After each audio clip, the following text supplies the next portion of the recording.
Hello everyone, welcome back to our YouTube channel Sandy Bablu official. నేను మీ సంధ్య.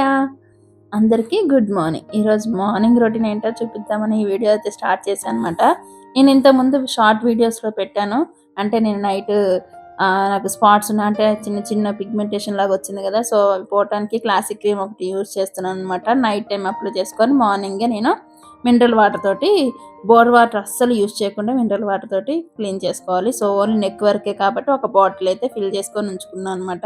So ఇంక నేను soap use చేయను కాబట్టి ఫేస్ వాష్ ఉంటుంది కదా, సో దాంతో నేను మంచిగా నెక్ వరకు మొత్తం క్లీన్ చేసుకుంటున్నా. ఇంకా వాటర్ తోటి క్లీన్ చేస్తే ఏంటంటే టీ షర్ట్ అంతా తడిసిపోతుంది కదా, సో అందుకని మంచిగా ఒక మక్మల్ క్లాత్ ఉంటుంది కదా, వెల్వెట్ క్లాత్, అలాంటి క్లాత్ లాంటిది ఒక కచ్చిప్ అయితే తీసుకొని ముందు దాన్ని తడుపుకున్న తర్వాత దాంతో నేను ఇంకా నెక్ అంతా క్లీన్ చేసుకుంటున్నాను అనమాట.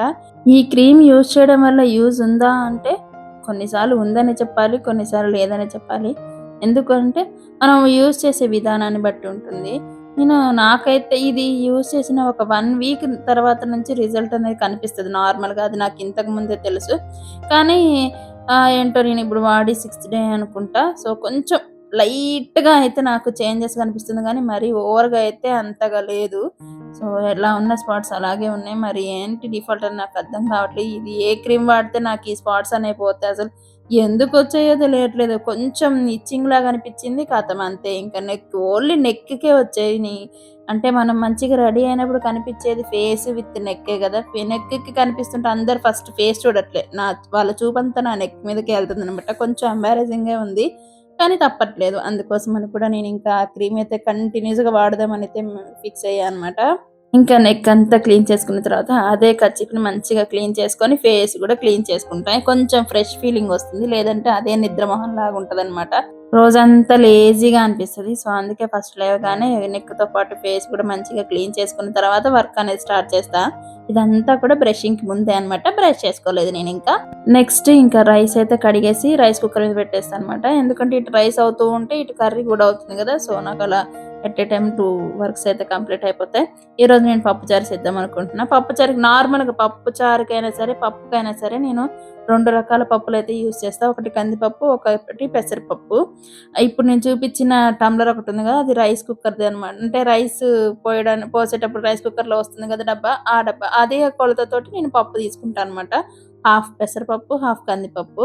1కి 2 సార్లు మంచిగా క్లీన్ చేసుకున్న తర్వాతనే నేను అందులో కొంచెం పసుపేసి, కొంచెమే వాటర్, అంటే ఏ కొలతతో అయితే మనం రైస్ పోస్తామో, ఇప్పుడు ఒక గ్లాస్ ఉంటుంది కదా, సో ఆ గ్లాస్ కొలతతోటి 1 లేదా 1 ½ వాటర్ అయితే తీసుకొని మంచిగా, ఎలా అవుతుందంటే ఒక పప్పు ఒక 4 విజిల్స్ పెట్టిన తర్వాత నాకు మెత్తగా ఉడికొస్తదనమాట. అంటే కొంతమంది కొంచెం ఒక 2, 3 స్పూన్స్ అంత ఆయిల్ కూడా వేస్తే కింద అడుగంటకుండా ఉంటదంటారు కానీ, ఏమో నేనెప్పుడు ట్రై చేయలేదు. అసలు నేను వెయ్యను కూడా పప్పులో. నార్మల్‌గా పప్పుతో పాటు పప్పుచారు చేస్తేనేమో పప్పుతో పాటు కొంచెం పసుపేసి పొయ్యి మీద పెట్టేస్తా. లేదు పప్పు పప్పు చేస్తున్నా అంటే దానికి ఏ పప్పు అంటే టమాటా పప్పు అనుకోండి. టమాటా, ఆనియన్స్, పచ్చిమిర్చి అన్నీ వేసేసి ఒక్కసారి పొయ్యి మీద పెట్టేసి ఒక 4, 5 విజిల్స్ ఇస్తే ఏంటంటే మంచిగా మెత్తగా ఉడికొచ్చేస్తది. తర్వాత నేను తీసి తాలింపు పెట్టేసుకుంటానన్నమాట. సో ఇప్పుడు పప్పుచారు కాబట్టి పసుపు వేసేసి కొంచెం వాటర్ పోసి పొయ్యి మీద పెట్టేసాను. సో ఇటు పప్పు అయ్యేలోపు మనం కొంచెం క్లీనింగ్ సెక్షన్‌కి వచ్చేసిద్దాం. సో ఇటు క్లీనింగ్ సెక్షన్‌కి వచ్చేసరికి స్పెట్స్ లేకుండా మనం ఇల్లైతే ఊడవలేము. సారీ, మనం కాదు, నేను ముఖ్యంగా. ఎందుకంటే నాకు కొంచెం సైట్ ఉంది కాబట్టి డస్ట్ పార్టికల్స్ ఏమైనా ఉన్నాయంటే అస్సలు కనపడదు నాకు. అందుకని చెప్పేసి ఎందుకు ఇల్లు కొంచెం క్లీన్‌గా ఉంటే ఏంటంటే మనకు కూడా ప్రశాంతంగా అనిపిస్తది. లేకపోతే ఎక్కడ చూసినా డస్ట్ ఉంది అనంటే, అబ్బా! ఏంటి ఇంత డస్టా అన్నట్టు కొంచెం డిస్టర్బెన్స్‌గానే అనిపిస్తది. నాకు నీట్‌గా ఇల్లు ఉంటే మంచిగా అనిపిస్తది. అఫ్‌కోర్స్ నాకు కొంచెం ఇల్లు నీట్‌గా పెట్టుకోవడం రాకపోయినా సరే, నాకు వచ్చినంతలో తోచినంతలో నీట్‌గానే ఉంచుకుంటా. మార్నింగ్ నుంచి ఈవినింగ్ వరకు కూడా, అంటే మాక్సిమం ఒక 5:30 వరకు కూడా ఇల్లు నీట్‌గా ఉంటది. తర్వాత బబ్లు వచ్చిన తర్వాత ఇల్లంతా గందరగోళంగా తయారవుతదనమాట. సోఫా కవర్లు ఎక్కడున్నాయి అక్కడ ఉండనే ఉండవు. సోఫా పిల్లోస్ ఒక దగ్గర ఉండవు. ప్లస్ సోఫా మీద కొంచెం రైస్ పడతది. డస్ట్ ఉంటది. టాయ్స్ ఉంటాయి. పెన్సిల్ చెక్కుతారు కదా మనకి, దాని పొట్టు ఉంటదనమాట. అంతా గలీజ్ గలీజ్ చేసేస్తాడు ఇక బబ్లు. ఏం చేస్తాం, చిన్న పిల్లగాడు కదా, కొంచెం అడ్జస్ట్ అవ్వాల్సిందే. ఇంకా మార్నింగ్ ఎలాగో క్లీన్ చేసుకోవచ్చు కానీ నైట్ టైమ్ అసలు డిస్టర్బ్ చేయననమాట. ఎలా ఉన్న చెత్త అలా ఒక సైడ్‌కి పక్కకు నెట్టేసి పొద్దున లేచాక ఇలా క్లీన్ చేసుకుంటా. మళ్ళీ ఈవినింగ్ వరకు కూడా నీట్‌గా ఉంటదనమాట ఇల్లు. ఏమన్నా నేనిప్పుడు మాప్ పెట్టాలన్నా కూడా మార్నింగ్ సెక్షన్‌లోనే మాప్ పెట్టేసుకుంటా. అస్సలు ఈవినింగ్ సెక్షన్‌కి వెళ్ళననమాట. సో ఇలా మార్నింగ్ అంతా ఇలా క్లీన్ చేసుకుని తుడుచుకున్న తర్వాత, అంటే ఏమన్నా డస్ట్ ఉంటే అలా తుడుచుకున్న తర్వాత మ్యాట్ ఒకటి వేసేస్తా. ఈ మ్యాట్ నిజంగా నాకు మీషోలో దొరికింది, 350 పడిందనమాట. కానీ ఎంత క్వాలిటీ ఉందంటే ఇప్పటికి 2 సార్లు వేసాను. నేను వాషింగ్ మిషన్‌లోనే వేసేస్తున్నా. ఈ సోఫా కవర్లు ప్లస్ మ్యాట్ ఒక్కసారే వేస్తానన్నమాట. వీటితో ఇవి వేసినప్పుడు ఇంక నేను ఎలాంటి బట్టలు కూడా వెయ్యను వాషింగ్ మిషన్‌లో. ఈ 2 అలా వేసేస్తే అసలు నీట్‌గా ఉంది. ఇప్పటికి 2 సార్లు ఉతికాను. ఇంకా క్లాత్, కాటన్ క్లాత్ వాటర్ పీల్చుకుంటుంది. ఇంకా మందమైంది. చాలా అంటే చాలా మంచి క్వాలిటీ ఉంది. మీషోలో మీరు కూడా తప్పకుండా ఒకసారి ట్రై చేయండి. మ్యాట్స్ ఎవరైనా కావాలనుకుంటే చాలా క్వాలిటీ మాత్రం చాలా బాగుంది. ఇల్లు ఉడ్చుకొని అంతా క్లీన్ చేసుకొని వచ్చేలోపు బబ్లు లేచేసాడనమాట. వాడు లేవగానే ఇంకా వాడి కాలకృత్యాలన్నీ వాడు తీర్చేసుకుంటాడు పాపం. ఓన్లీ వాష్రూమ్కి మాత్రం నేను వెళ్తూ ఉంటా. ప్లస్ బ్రషింగ్ వాడే చేస్తాడు. మార్నింగ్ సెక్షన్ బాత్ మాత్రం నేను ఇస్తా. ఈవినింగ్ సెక్షన్ మాత్రం బబ్లునే చేసేస్తాడు అనమాట బాత్. అంటే కొంచెం హెల్పింగ్గా ఉంటుందని వాడు పర్లేదు నాన్న నువ్వు కూర్చో నేను చేస్తాను కదా అని అంటాడు. అసలు ఇంత చిన్న వయసులో భలే హెల్ప్ చేస్తున్నాడు. నిజంగా ఐఎమ్ సో లక్కీ. సో ఇంకా నైట్ కొన్ని అట్లా మిగిలిపోయిన అంట్లయితే తోమేసా. ఈ అంట్లు తోమడానికి నిజంగా ఎంత కష్టపడుతున్నానంటే, ఎంత తోమినా ఇంకొస్తూనే ఉంటాయి. ఎంత తోమినా ఇంకొస్తూనే ఉంటాయి. అసలు ఎక్కడి నుంచి పుట్టకొస్తాయో తెలియదు. అందుకని కూడా నేను చాలా వరకు కూడా కిచెన్ సెక్షన్‌లో చాలా లిమిటెడ్‌గా గిన్నెలనేవి తీసుకున్నా. ఒక 2 రైస్ కుక్కర్ గిన్నెలు, కూర వండడానికి ఒక 2, ప్లేట్‌లు ఒక 5 అట్లా, అంటే కొన్ని అలా తీసుకున్నానన్నమాట. కొన్నిటికే ఇన్ని సార్లు అయితుంది. అదే చాలా ఉన్నాయనుకోండి, ఇది ఉంది కదా, ఇది వాడొచ్చులే, ఇది సింక్‌లో ఏసేసి ఇంకోటి ఎక్స్‌ట్రా ఉంది కాబట్టి దీన్ని అట్లా ఆలోచించుకుంటూ ఇంకా సింక్ నిండిపోయి మళ్ళీ ఇంకో సింక్ నిండే అన్ని సామాన్లయితే కరెక్ట్ పక్కకుంటాయన్నమాట తోమడానికి. సో, ఇలాంటి బాధ నాకొద్దనిపిచ్చింది. ఎందుకంటే మా మమ్మీ వాళ్ళ ఇంట్లో అంట్లు చాలా ఉన్నాయి. అక్కడ కూడా అంట్ల డ్యూటీ నాదే అన్నమాట, తోమే డ్యూటీ. అందుకే ఆ అంట్ల నుంచి తప్పించుకోవడానికే కొంచెం నాకంటూ ఒక సెపరేట్‌గా ఇల్లొచ్చేసిన తర్వాత కొన్ని చాలా లిమిటెడ్‌గా గిన్నెలైతే కొనుక్కున్నా అన్నమాట. సో, ఇలా అంతా క్లీనింగ్ సెక్షన్ అంతా, అంట్లు తోమడం అంతా అయిపోయిన తర్వాత ఇప్పుడు డోర్‌లు ఎక్కడికక్కడికి అంతా ఓపెన్ చేసి పెడతా అన్నమాట. లేదంటే ఆల్రెడీ డస్ట్ ఉంటుంది. బయట నుంచి కూడా ఎంతో కొంత కొంచెం డస్ట్ వస్తది కాబట్టి ఇంకా నాకెందుకో గలీజ్ అనిపిస్తది. అందుకే ఇల్లంతా ఫస్ట్ క్లీన్‌గా అయిన తర్వాత అప్పుడు ఎక్కడికక్కడికి అన్ని డోర్‌లన్నీ ఓపెన్ చేస్తా. అప్పుడు బయట గాలి ఫ్రెష్‌గా చల్లగా వస్తది. మంచిగా అనిపిస్తది. ఇంకా లైట్లు అవసరం లేని దగ్గర లైట్లు ఆఫ్ చేసేస్తే ఏంటంటే ఇంకా నా పని నేను చేసేసుకోవచ్చు. ఇల్లు కూడా కొంచెం కూల్ అవుతదనమాట. సో, ఇంకా నేను ఆల్రెడీ పప్పుచారు పొయ్యి మీద పెట్టేసా. ఇంకా అది ఉడుకుతూనే ఉంది. అన్నం కూడా రైస్ కుక్కర్‌లో పెట్టేసా. ఈలోపు బబ్లు లేచాడు కాబట్టి ఇద్దరం కలిసి బ్రషింగ్‌కి అయితే వెళ్తున్నాం. చెప్పాను కదా, బబ్లు ఆల్మోస్ట్ పాపం తన వర్క్ తానే చేసుకుంటాడు మాక్సిమం. బ్రషింగ్ చేసేసుకుంటాడు. బాత్‌కి కూడా చేసేసుకుంటాడు. సో, నేను బ్రష్ చేసేసుకొని ఇంకా నాకు వర్క్ ఉందని చెప్పేసి క్లీన్ చేసుకొని నేనైతే బయటకొచ్చేసా. బబ్లు అయితే బాత్ చేస్తున్నాడనమాట లోపల. ఇంకా నా బ్రషింగ్ అంతా అయిపోయిన తర్వాత రోజు కూడా నైట్ టైం నేను నిద్రపోయేటప్పుడు బబ్లుకి ఒక 5, నాకొక 5 బాదం పప్పు అయితే నానబెట్టేస్తా. ఈ మధ్య బబ్లు కిస్మిస్ ఒకటి తింటున్నాడు కదా, సో అదొక్కటి తింటున్నాడు. నాకు ఇష్టం ఉండదు అంతగా కిస్మిస్ ఎందుకో. అన్ని డ్రై నట్స్‌లో నాకు మెయిన్‌గా ఇష్టమైన డ్రై నట్ ఏదైనా ఉంది అని అంటే అది జీడిపప్పే అనమాట. బిర్యానీలో వచ్చిన ప్రత్యేకంగా నేనే ఏరుకొని తింటా. లేకపోతే ఏదన్నా సేమియాలో వచ్చిన, దేంట్లో వచ్చిన, స్వీట్స్‌లో వచ్చిన ముందు జీడిపప్పు కోసమే చూసుకుంటా అనమాట. ఇంతకు ముందైతే నేను జాబ్ చేసే దగ్గర ఎప్పుడైనా ఎవరైనా తిరుపతి ఎళ్లి లడ్డు తెచ్చారనుకోండి, నా దగ్గరికి లడ్డు తీసుకొనొస్తే, అంటే లడ్డు మొత్తం ఇయ్యరనుకోండి, కొంచెం కొంచెం ప్రసాదానికి పంచుతారు కదా, కానీ నా దగ్గరకొస్తే ఓన్లీ జీడిపప్పు మాత్రమే నా చేతిలో పెడతారనమాట. నేను జీడిపప్పుకి అంత ఫేమస్ అయిపోయా. అంటే నాకు అంత ఇష్టం అనమాట జీడిపప్పు. లావైతదని పక్కన పెడితే ఒకప్పుడు ఒక అపోహ ఉండేది, జీడిపప్పు తింటే చాలా లావైతామనేది. కానీ నిజంగా అది అబద్ధమండి. అసలది అలా ఉండదు. జీడిపప్పు అనేది గుడ్ ఫ్యాట్‌ని ఇస్తది కాబట్టి 1, 2 జీడిపప్పులు తిన్నంత మాత్రాన మనం లావైపోము. మనలో ఏదో ఒక లోపమైతే ఉంటది. అంటే తిని కూర్చోవడమో, లేకపోతే పని చేయకపోవడమో, లేకపోతే ఏదో ఒక హెల్త్ ఇష్యూనో అలా ఉండడం వల్లే లావైతాం. కానీ జీడిపప్పు తింటేనే లావైతాం అనేది మాత్రం అదొక జస్ట్ అపోహ మాత్రమే. సో, దాని తర్వాత అది నాకు తెలిసిన తర్వాత ఇంకా నాకు ఫేవరెట్ అంటే ఫేవరెట్ అయిపోయింది. ఇంకా నన్ను ఆపేవారు లేరనమాట. ఇంతకుముందు బబ్లుకి జీడిపప్పు, బాదం పప్పు తినే అలవాటు లేనప్పుడు, అంటే చిన్నప్పుడు ఇంకా అంత ఉండదు కదా వాళ్ళకి ఇంట్రెస్ట్. సో, అలాంటప్పుడు నాకు ఎప్పుడైనా జీడిపప్పు తినబుద్ధి అయిందనుకోండి, షాపులలో రూ. 5 ప్యాకెట్స్, రూ. 10 ప్యాకెట్స్ ఉంటాయి కదా, అందులో ఒక 5, 6 జీడిపప్పులు వస్తాయి కదా. సో, అలాంటివి కొనుక్కొని మరి తినేదాన్ననమాట. నాకు అంత ఇష్టం ఎందుకో.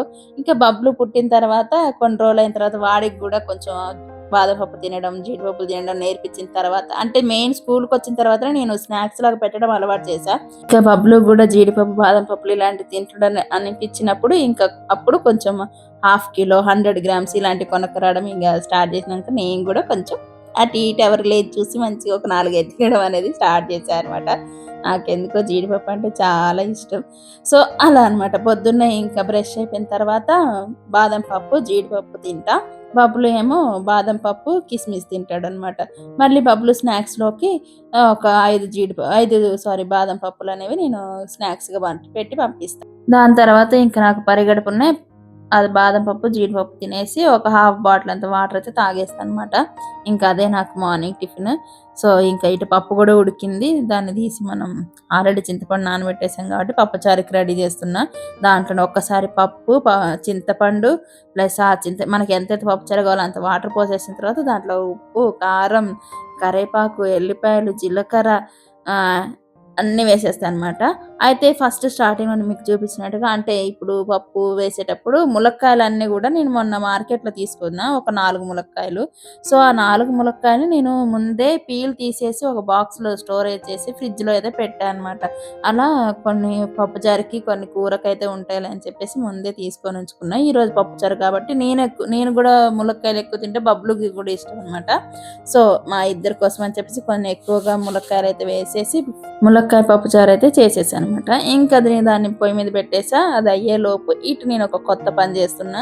నిజంగా మీరు నమ్మరు. ఇది నేను ఫస్ట్ టైమ్ చేస్తున్నా అనమాట. బొబ్బట్లు. చెప్తే కొంచెం ఎచ్చే అనుకుంటారు గానీ అదే నిజం అనమాట. నాకసలు చేయరాదు.